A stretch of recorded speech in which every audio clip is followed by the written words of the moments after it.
Hey, welcome back to Learning with Laser. Today we are going to be talking about bath time. Now, for many of you, bath time may be a really stressful part of your day. For others of you, it may be a fantastic, maybe favorite part of your day. First off, bath time does not need to happen every day. Bath time doesn't need to happen every other day. Babies are pretty clean. If you think about it, you clean their privates often. You wipe their faces and their hands every time they eat. And they're close to you, so even if they go outside and they get a little messy, usually you're aware and you're able to kind of wipe them down. Their hair and their scalp are just different than ours. They're not producing the same oils that we are. So bathing your baby doesn't have to be a super regular, consistent thing as far as like we bathe every night, unless it's part of your daily routine that just kind of really helps calm your baby. So today we're gonna be talking about ways to help your baby, especially if they don't love bath time. I've gathered a few things here, and I'm gonna kind of tell you how I plan to introduce bath time with Jude, because she's not a big fan. She doesn't love it. So here we go. First off, I've got this basket full of things for her. These toys are specific for bath time. These toys don't play with her during normal playtime. They are only available to her at bath time. First off, we've got, of course, a wonderful towel. And I make sure she sees this and she knows this, because this is something she does love and it brings her comfort. So when she sees this out, very available, she knows bath time is coming, and this is something I love when I get out of bath time. Next, I love the Target dollar spot. But Crayola has made these fantastic little waterproof books. There's a little foam inside, so after they tear up a little bit, they probably won't last super long, but they're great, especially to have like a book that you can read and flip through the pages as your child is sitting in the bathtub, something that's less messy if they don't love the mess, and also something they're used to. They're used to books. They have these in tons of different colors, and I'm gonna put a link for everything that I show you guys in on my website, so check that out. But this is, having little books, especially the little water foam books, are great options for baths. Next, I'm really excited to use this. Again, Target dollar spot. There you go. It is some sort of bath time Play-Doh. How cool is that? I'll tell you a little bit more about it once we get into it, but I think just having something to kind of mold their hands with occupies them better than just having them sit in the water and feel, you know, a little discombobulated. Play-Doh is something Jude's used to, so something she's used to in a place that she doesn't love gives her that sense of comfort. Last, and definitely my most favorite, are some sort of little buckets, cups. Again, I encourage these to be things that are specific only for bath time.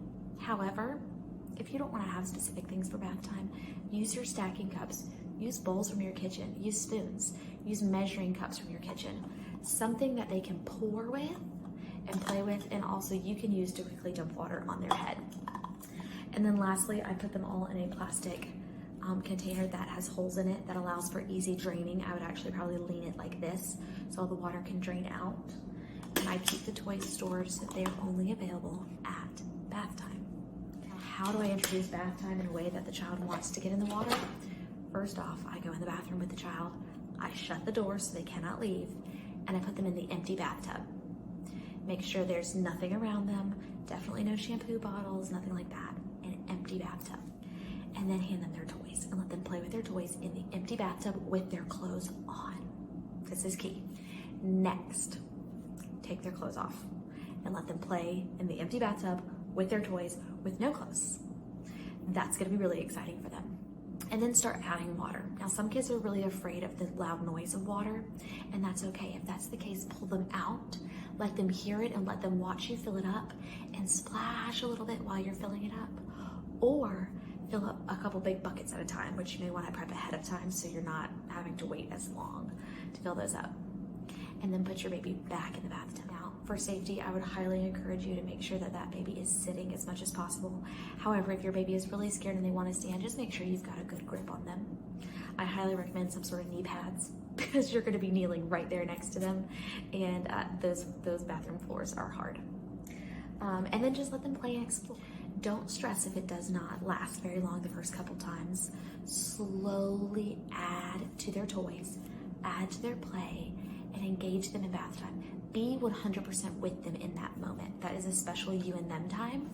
Don't be distracted on your phone.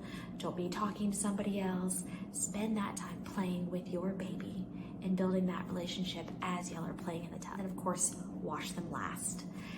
I would throw a washcloth or two in there early, and make sure they have one in their hand while you're trying to wash them down. Having a washcloth that they can hold, they're gonna start mimicking you. But this, that gives them a little bit more comfort as you're cleaning them. So this would work really well for any ages that are bathing, if they're uncomfortable. And if they're super uncomfortable with it, switch to showers. Throw them in the shower with you. Help them stand and wash off. The key here is that they are playing and engaging in the water, which will bring them comfort when it's summertime and there's a pool or a splash pad or the ocean. And it also does so much for their exploration and development. So I'm gonna have all of this linked up for you guys. I'll try to do it in the comments as well. But if you have questions about bath time or ideas that you do with your little one, like paint or bubbles or things like that, throw them in the comments and let us know. We love to hear from you guys. Thanks so much for joining us today for Learning with Laser. Like, subscribe, and follow us on Instagram, Facebook, TikTok, and YouTube.